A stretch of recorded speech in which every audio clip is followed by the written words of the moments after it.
Y aquí los árboles frutales se dan bien bonito, bien bonito. Ahí enfrente de su casa tengo un durazno adentro del lote.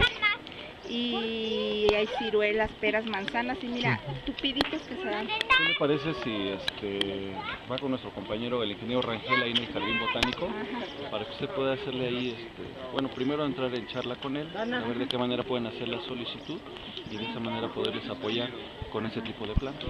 Ah, ok. ¿Vale? Sí, yo me comprometería a cuidar. Porque a lo mejor lo que más traemos es capulín, pero el capulín no es recomendable para las casas por el tipo de raíz que tiene. Entonces a lo mejor un durazno no es tan grande su raíz, una manzanita. Porque de hecho yo ya le dije a algunas amigas y me dicen que sí me apoyarían. Porque digo, y si la gente pasa y agarra, o sea, yo no voy a ponerme a pelear con la gente. El hecho es de que es para la gente que viene a cortar nopal, que viene a caminar, que viene.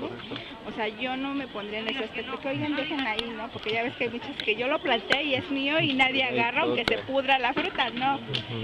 Entonces sí con el ingeniero, porque sí iba al jardín botánico yo antes. Ahí con el ingeniero Rangel. ¿Rangel? O con mi compañera Betty, pero más que nada con el compañero, mi compañero Rangel, porque él es el responsable de los recursos naturales de la Sierra de Guadalupe y por ende es el que lleva toda la logística de las reforestaciones.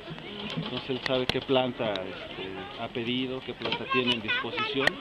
Entonces checarlo con él para ver qué tipo de árboles frutales se tienen por el momento y ya con eso. Y si no, ver la manera de que se les pueda apoyar a ustedes los niños. Bueno, porque me dice que, bueno, para el grupo también está ahí precisamente en el jardín botánico.